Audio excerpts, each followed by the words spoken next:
Sarah Chen stared at her computer screen, waiting for the morning report from New Eden Colony.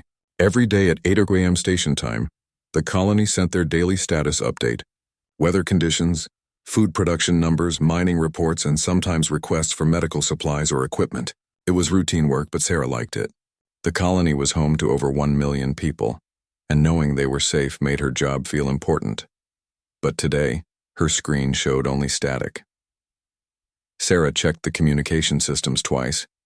Everything worked perfectly. She tried different frequencies and backup channels. Still nothing. The time display showed 8:47 a.m. New Eden was never late with their reports. Commander Marcus Webb walked over to Sarah's station. He was a tall man with gray hair and tired eyes who had spent 30 years in space. Sarah had never seen him look worried, but today his face was serious. "Still no word from New Eden?" Webb asked. "Nothing, sir. No response on any channel. I've checked all our equipment 3 times. Webb looked at the tactical display showing the planet below them. New Eden was humanity's greatest success story. They had taken a dead world and turned it into a garden. Purple forests covered the continents and blue lakes sparkled under the alien sun. Cities housed families who had traveled over 1,000 light years from Earth to build new lives. Children played in parks that their grandparents had only dreamed of. "How long since their last transmission?" Webb asked. 23 hours and 47 minutes, sir." Webb's jaw tightened. In 30 years of space service, he had learned to trust his instincts. Something was very wrong. "Launch reconnaissance drones, full sensor sweep of the colony sites." "Sir, that will take 6 hours for the drones to reach the surface, and do it now." Sarah sent the command to the drone bay. 6 small scout ships launched from their station and began the long flight down to New Eden's surface. Webb watched them go, remembering the last time he had visited the colony. Children had gathered around his shuttle, excited to meet someone from the orbital station. A little girl with red hair had given him a drawing of Earth that she had never seen but dreamed of visiting someday. The first drone reached the largest city 4 hours later. Sarah activated the live video feed and immediately gasped. Where the city should have been, there was only a crater of melted glass. The buildings, the parks, the schools, everything was gone. The ground itself had been turned into smooth, black glass that reflected the alien sun. "Check the other cities," Webb ordered, his voice steady despite what they were seeing. One by one, the drones reached the other colony sites. Every single city had been destroyed in the same way. The agricultural zones where families grew food had been burned down to bare rock. The forests that had taken decades to grow were nothing but ash blowing in the wind. Even the underground shelters built to protect colonists from natural disasters had been collapsed and melted. But it was the space around the planet that told the real story. The drone's sensors detected debris from human ships mixed with pieces of something else. Sarah analyzed the alien wreckage and found hull materials unlike anything in Earth's databases. The metal had a strange crystalline structure that seemed to bend light around it. Webb studied the sensor readings. The attack had been planned and methodical. The aliens had destroyed the orbital defense platforms first, then the evacuation ships trying to escape, and finally the colony itself. They had made sure no one survived to tell what happened. "Sir," Sarah said quietly, "I'm detecting residual radiation patterns. The weapons used, they weren't just trying to destroy the colony. They were trying to erase it completely."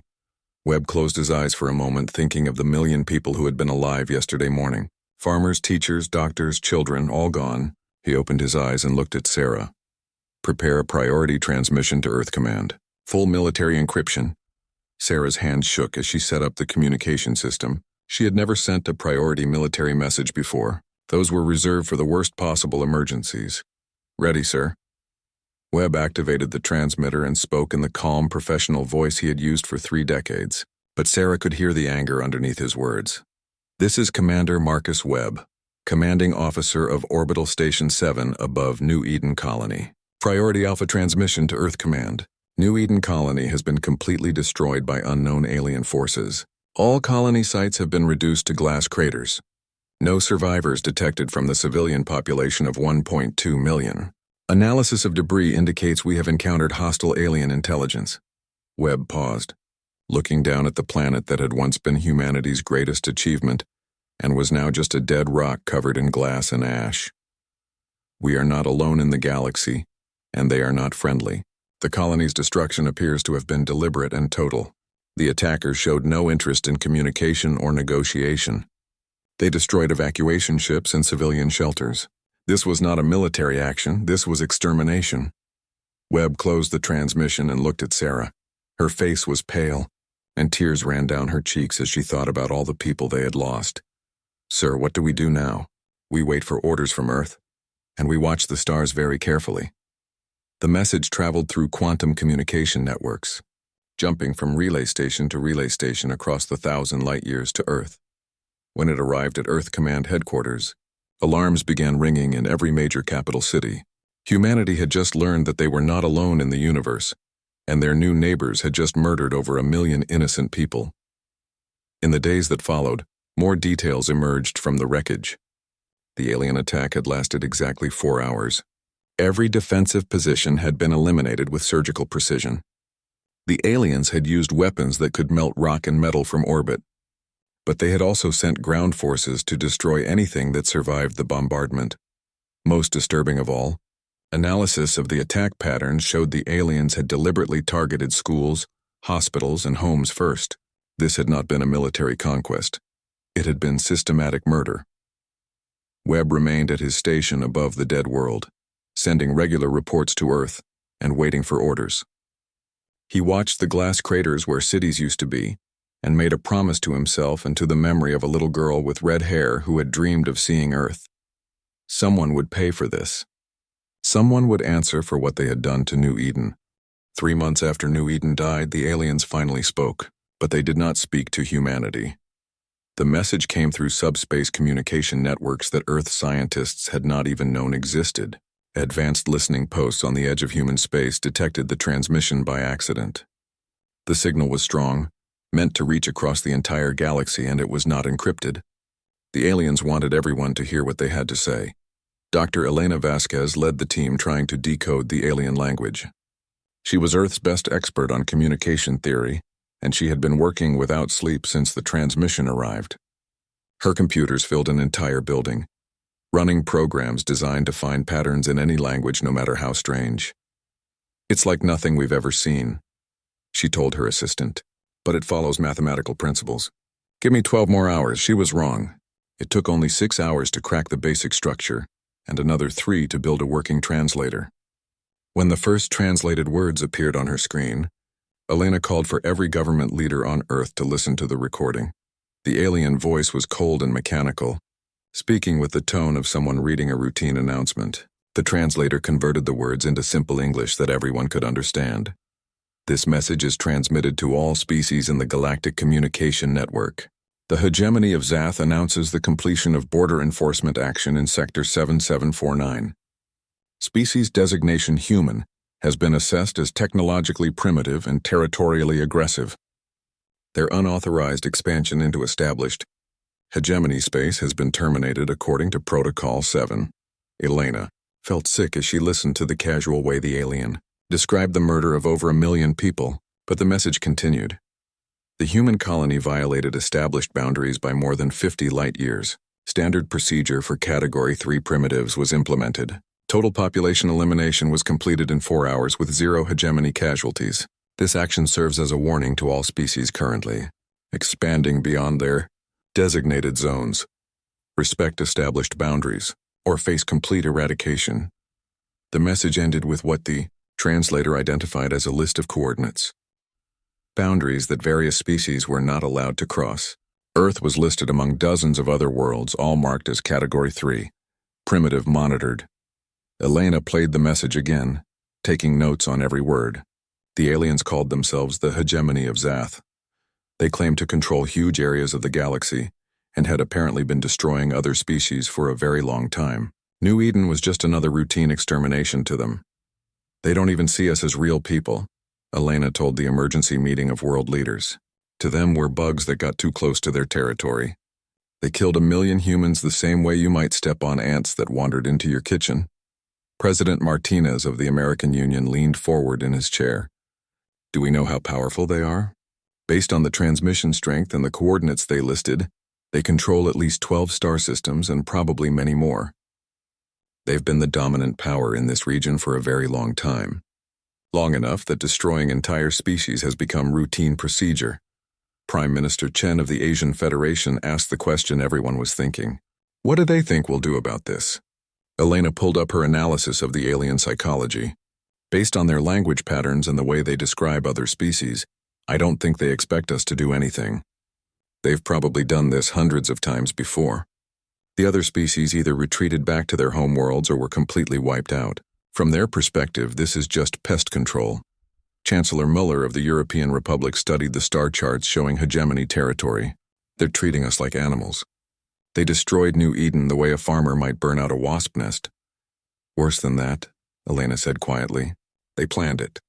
The transmission mentions Protocol 7 and Category 3 primitives. They have standard procedures for exterminating entire civilizations.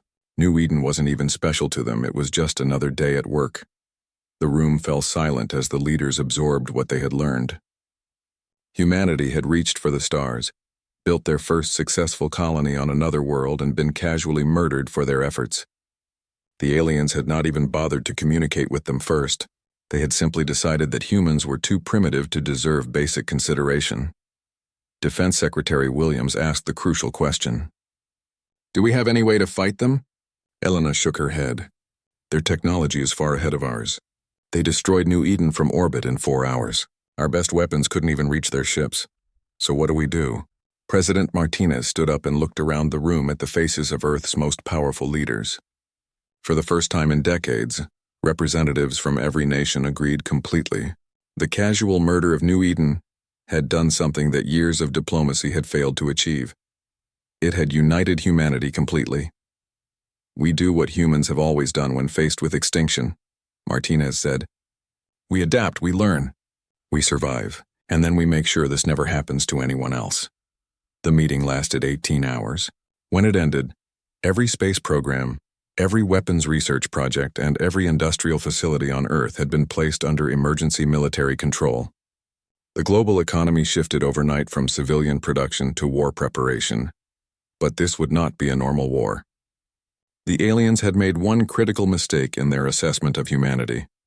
They thought humans were just another primitive species that would either surrender or be easily destroyed. They had never encountered a species that viewed the deliberate targeting of children and families as an unforgivable sin. Dr. Vasquez was placed in charge of the New Xenology Department, tasked with learning everything possible about alien psychology. Her first report was delivered to military commanders around the world. The hegemony of Zath has likely destroyed dozens or hundreds of other species, she wrote. They view extermination as a routine administrative task. They have never faced a species that considers the murder of innocents to be worthy of absolute revenge. They expect us to retreat or hide like animals. They have no idea what they have awakened. Within days of the alien transmission, something unprecedented happened. Every human government, corporation, and organization began working together with single-minded purpose. Old enemies became allies. Classified technologies were shared freely. Resources that had been fought over for generations were pooled for the common cause. The aliens had united humanity in a way that no human leader ever could. They had given humanity something that transcended politics, religion, and nationality. A shared understanding that some things were sacred and that violating those things required absolute consequences. In secret facilities around the world, scientists began working on projects that would have been considered impossible just months earlier. The aliens thought they had eliminated a primitive threat. They were about to learn how wrong they were. The galaxy noticed when humanity disappeared. For 18 months after the destruction of New Eden, every human ship, colony, and space station went completely silent. The few alien observers who bothered to monitor human space reported that the species seemed to have retreated to their home system. Some speculated that the humans had given up space travel entirely after losing their first colony. The hegemony of Zath was pleased with this outcome. It fit the expected pattern perfectly. A primitive species had been taught their place, and they had accepted it like all the others before them. The threat assessment was updated from minor territorial violation to contained, no longer relevant. Fleet Commander Thex Voral, who had led the attack on New Eden, received a promotion and was assigned to monitor the border regions for other primitive species that might need similar correction. In his official report, he wrote that the human problem had been efficiently resolved with minimal resource expenditure. The hegemony had no idea what was really happening in human space. In hidden facilities throughout the solar system, humanity was transforming itself. Every major asteroid had been converted into a construction facility. The moons of Jupiter and Saturn hosted weapon research centers that operated in complete secrecy. Mars had become one giant military academy where every human learned advanced combat techniques and alien psychology. Dr. Elena Vasquez worked in a laboratory built inside a hollowed-out asteroid between Earth and Mars. She had not slept more than 4 hours a night since New Eden fell, and her work had produced breakthroughs that changed everything humanity thought they knew about physics. The quantum entanglement experiments are successful, she reported to the military council. We can now communicate instantly across any distance. It doesn't matter if our ships are in different galaxies, they will be able to coordinate perfectly. Admiral Sarah Chen, promoted from her post at the monitoring station above New Eden, reviewed the reports from research stations throughout the solar system. She had volunteered for the Experimental Consciousness Transfer Program, allowing her to work continuously without the normal limits of human biology. Her mind now existed in a quantum computer network, but her memories of New Eden and her determination to avenge the colony burned as bright as ever. Project Prometheus is ready for field testing, reported Dr. James Harrison from the Weapons Division. We can now convert any asteroid or moon into raw materials for ship construction. The molecular assembly process takes 3 days to complete. Project Atlas results? Chen asked, beyond expectations. We can now create artificial gravity fields strong enough to compress matter into singularities. Controlled black hole generation is no longer theoretical. Chen reviewed the progress reports from dozens of similar projects. Humanity had not just advanced their technology, they had revolutionized it. The loss of New Eden had triggered something in human nature that the aliens had never encountered before. When faced with extinction, humans did not simply fight harder. They transformed themselves into something entirely new. The most important breakthrough had come from Project Thanatos, led by Dr. Michael Torres. His team had solved the fundamental problem of weaponizing singularities, how to create black holes that could be controlled and directed without destroying the ships that launched them. The quantum containment fields work perfectly, Torres reported. We can create a singularity, aim it at a target, and release it on command. The black hole will consume anything in its path until it evaporates naturally. How much can one weapon destroy? Chen asked. Anything, Admiral. A ship, a city, a moon, an entire planet. The only limit is how much mass we put into the initial singularity. Chen nodded, remembering the children of New Eden who would never grow up. The aliens had used the systematic murder of innocents as a routine administrative procedure. They were about to learn that some actions had consequences that echoed across the cosmos. Begin fleet construction. 10,000 ships of the new Requiem class, each ship equipped with quantum communication, matter conversion capability, and a full array of singularity weapons. The construction process began immediately. Entire asteroid fields disappeared as they were converted into the raw materials for humanity's new fleet. The ships that emerged were unlike anything that had ever existed. They were massive, bristling with weapons that could unmake matter at the quantum level, and powered by contained fusion reactions that burned hotter than stars. But the most remarkable thing about the human fleet was not its power. It was its purpose. Every ship carried the same message painted in simple text on its hull, for New Eden's children. Admiral Chen stood on the bridge of Earth's first Requiem-class dreadnought. The ship she had named Remember Them. Around her, the bridge crew worked with quiet efficiency, each of them volunteers who had lost friends or family on New Eden. They were no longer quite human in the traditional sense. Consciousness transfer technology and genetic modifications had made them stronger, faster, and able to think more clearly than any human in history. But they still remembered what it felt like to be human. They remembered the value of innocence, the importance of protecting children, and the unforgivable nature of deliberate cruelty. Fleet status report, Chen ordered. All 10,000 ships report ready for quantum tunnel deployment. Singularity weapons charged and targeted. Quantum communication networks online and synchronized. Chen looked at the tactical display showing the 12 hegemony homeworlds. Each planet housed billions of aliens who had no idea their civilization had 18 months left to exist. The aliens had killed humans while they slept, destroyed families without warning, and celebrated it as efficient pest control. Lock targeting coordinates on all 12 hegemony home systems. We jump in 48 hours. Admiral, her tactical officer asked, what about evacuation warnings? Chen considered this. The aliens had given New Eden no warning, no chance to evacuate, no opportunity to surrender. They had simply appeared and begun killing everyone they could find. Human military doctrine would normally call for similar tactics, but humans were not aliens. Even in war, even seeking justice for genocide, humanity held to certain principles. We will give them 48 hours to evacuate civilian populations. After that, every world dies. The fleet prepared for quantum tunnel jumps that would take them instantly across the galaxy. In 48 hours, the hegemony would learn that their routine extermination of New Eden had not eliminated a primitive threat. It had awakened something that the galaxy had never seen before, a species capable of both infinite mercy and absolute judgment. The aliens were about to discover what happened when gods decided to punish mortals. The Hegemony Council had never called an emergency session in over 400 years. But when human fleets appeared simultaneously in 12 star systems, the oldest governing body in the galaxy found itself facing something completely outside their experience. Fleet Commander Thex Vorel stood before the council chamber, his forearms spread in the traditional gesture of confusion. He had been the one to destroy New Eden, and he had been certain the human threat was eliminated. Now massive alien ships surrounded his homeworld, and he could not explain how they had appeared so suddenly. The ships materialized from nothing, he reported. Our sensors detected no approach, no engine signatures, no energy buildup. One moment the space around Zath Prime was empty. The next moment, 1,000 human vessels were in perfect formation.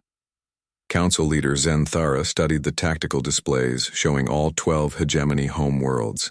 Each planet was surrounded by human ships that appeared identical to each other, but unlike anything in the galactic databases.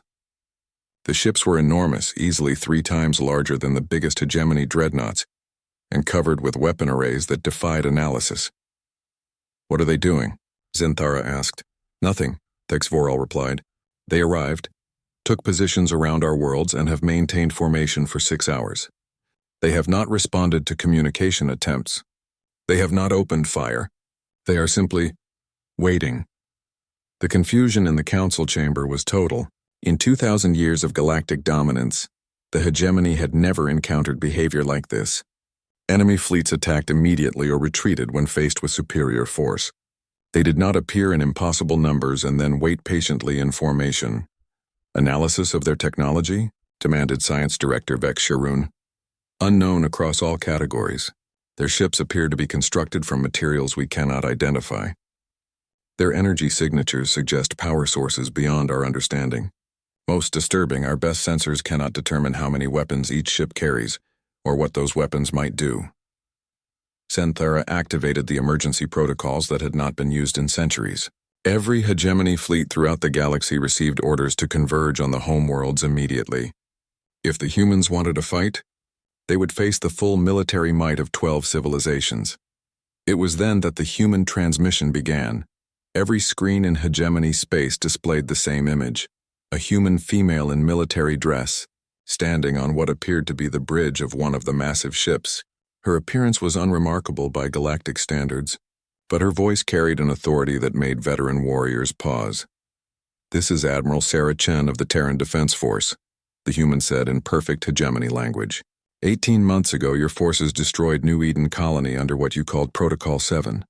You killed 1,200,000 human civilians. You specifically targeted schools, hospitals, and evacuation shelters. You murdered 200,000 children under the age of 10. The transmission paused, and Chen's image was replaced by recordings from New Eden. The council watched in growing horror as the human ships played back every detail of the colony's destruction. They saw hegemony forces deliberately targeting civilian areas. They saw families trying to run from the bombardment. They saw children crying for parents who would never answer again. You stated this was routine, Chen continued, her voice completely calm. You stated we were primitives unworthy of consideration. You announced this action to the galaxy as an example of efficient border enforcement. The recording switched back to Chen's face. Her expression had not changed, but something in her eyes made Thex Vorel step backward involuntarily. You were correct about one thing. We are not like you. Where you see territorial adjustment, we see the murder of innocents. Where you see efficient administration, we see crimes that demand absolute justice. And unlike every other species you have encountered, we remember everything. New images appeared on the screens, pictures of New Eden before the attack. Happy families in parks, children playing in schools, scientists working to make the planet more beautiful, a thriving civilization that had hurt no one and threatened nothing.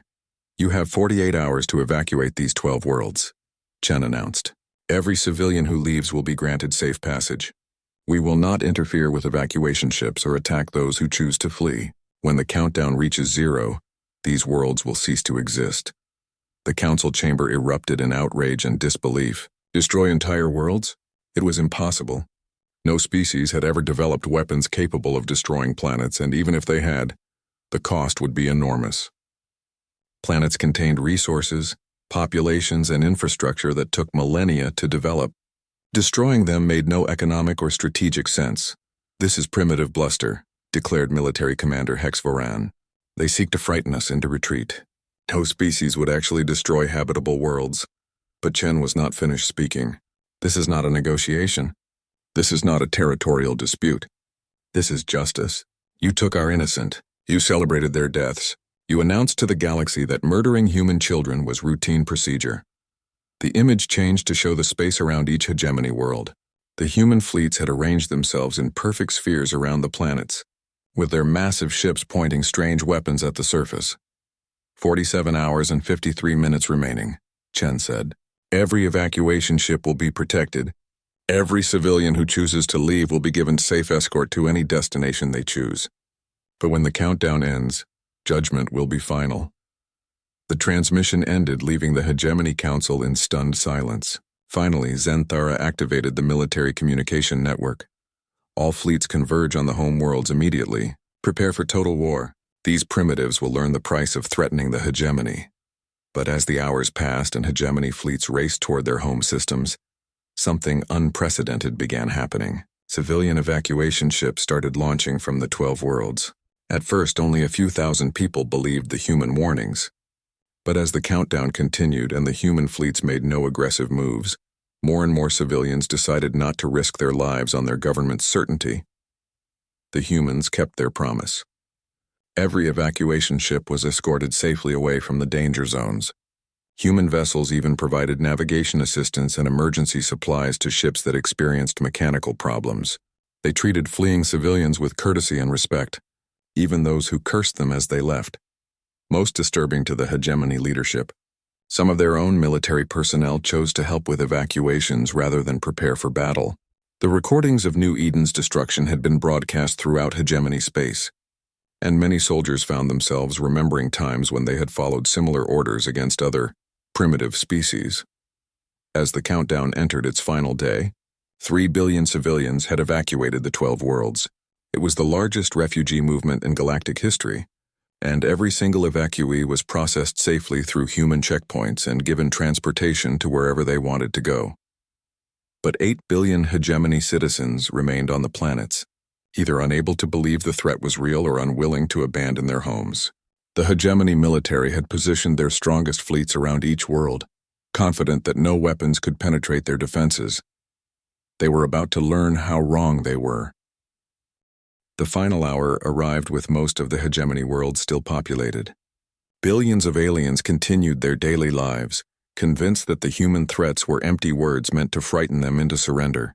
Their leaders had spent 48 hours telling them that no species possessed weapons capable of destroying entire planets. Admiral Sarah, Chen stood on the bridge of Remember Them, watching the countdown display show 59 minutes and 30 seconds remaining. Around the 12 hegemony worlds, evacuation ships continued their desperate flights. Even in the final hour, humans honored their promise of safe passage for any civilians who chose to leave. Admiral, reported Commander Williams, final evacuation count shows 3.2 billion civilians have left the target zones. Approximately 8.1 billion remain on the 12 worlds. Chen closed her eyes, remembering the children of New Eden who had died in their sleep, the families who had been vaporized while eating breakfast, the teachers who had been murdered while trying to protect their students. When she opened her eyes, her voice was steady as stone. Continue evacuation assistance until the final moment. Every life we can save honors the memory of those we lost. Throughout the galaxy, other species watched the countdown with growing horror. The humans had accomplished something unprecedented. They had united the galaxy in complete attention. Every civilization capable of monitoring subspace communications was tracking the events around the hegemony worlds. Most observers expected the humans to retreat at the last moment. Destroying inhabited worlds was beyond comprehension. The economic loss alone would be staggering. The environmental damage would last for millennia. No rational species would actually follow through on such a threat. But as alien observers studied the human fleets, they began to realize something terrifying. The humans were not bluffing. Their weapons were charged and ready. Their ships maintained perfect targeting solutions. And their communications contained none of the uncertainty or hesitation that would indicate a deception. 10 minutes before the deadline, Hegemony Fleet Commander Thex Voral made one final transmission to the human ships surrounding his home world. Admiral Chen, I led the attack on your colony. I followed orders, but I was the one who gave the command to destroy your cities. If you want justice, take me. Leave my people alone. Chen's response was broadcast to every ship in both fleets. Commander Thex Voral, your offer shows more honor than your government has displayed. But this is not about revenge against individuals. This is about consequences. Your species made a choice to treat the murder of innocents as routine procedure. That choice has consequences that go beyond any single person. Please, Thex Voral transmitted. Many of the people on these worlds had nothing to do with the attack on your colony. They are innocent. Yes, Chen replied quietly. They are innocent, just as the children of New Eden were innocent. Just as the families you murdered were innocent. The difference is that your innocents still have a chance to leave. Ours never did. 5 minutes remained on the countdown. The last evacuation ships cleared the danger zones around each world, carrying refugees who had finally believed the human warnings. Chen watched them go, knowing that every life saved was a victory against the darkness that had consumed New Eden. All ships report ready, announced her weapons officer. Singularity generators at full charge. Targeting solutions confirmed. Chen activated the fleet communication network, speaking to 10,000 human ships and their crews. Many of these people had volunteered for consciousness transfer, allowing them to serve beyond the normal limits of human biology. They had given up traditional human existence to ensure that the children of New Eden would be remembered and avenged. Crew of the Terran Defense Force, she said. 18 months ago, we learned that we are not alone in the universe. We learned this when aliens murdered our families while they slept. Today we teach the galaxy that some actions have consequences that echo across eternity. The countdown reached 0. For New Eden. For the children who will never grow up. For the families who will never reunite. Fire. What happened next redefined the understanding of warfare in the galaxy. The human singularity weapons did not simply destroy the hegemony worlds, they unmade them at the quantum level. Controlled black holes materialized in the space around each planet, consuming matter, energy, and even the fabric of space-time itself. The hegemony fleets fired desperately at the approaching singularities, but their weapons had no effect. Energy beams, projectiles, and even nuclear weapons simply vanished into the event horizons of the artificial black holes. The singularities consumed everything in their path with perfect efficiency. 12 worlds that had existed for billions of years simply ceased to be. Mountains that had stood since the formation of the planets were reduced to elementary particles. Oceans that had nurtured life for eons became nothing more than energy, absorbed into quantum vacuum. Cities that housed ancient civilizations disappeared as if they had never existed. The planets themselves collapsed into the singularities in a matter of minutes. Where once there had been worlds with weather, seasons, and life, now there were only perfectly spherical voids in space, empty regions where reality itself had been consumed and could never be restored. The remaining hegemony fleets, watching their home worlds disappear in real time, finally understood the true horror of what they faced. This was not warfare as any species understood it. This was the power to delete entire civilizations from existence. Fleet Commander Thex Varal, his homeworld now nothing but empty space, transmitted a message on all frequencies. Unconditional surrender. The hegemony of Zath surrenders unconditionally to the human forces, please, no more. But Admiral Chen had one final message for the galaxy. Her transmission went out on every subspace frequency, reaching every species capable of listening. To all civilizations, humanity seeks peace, friendship, and cooperation with all intelligent life. We will defend our allies, welcome our neighbors, and show mercy to our enemies. We will share our knowledge, our culture, and our resources with any species that approaches us in good faith. The image of the 12 empty spaces where worlds used to be appeared on screens throughout the galaxy. But understand this clearly: harm our innocent, target our children, or treat the murder of human families as routine procedure, and we will erase your entire civilization from existence. We are humanity. We remember everything, forgive much, but forget nothing. We judge not by your words, but by your actions toward those who cannot defend themselves. The transmission ended, leaving the galaxy in absolute silence. Within hours, every major civilization sent diplomatic envoys to Earth. The hegemony's remaining territories requested immediate peace negotiations. Species that had never contacted humanity before sent messages of friendship and offers of alliance. Word spread throughout the galaxy of the species that could delete worlds from reality but spent their final hours broadcasting evacuation instructions to save enemy civilians.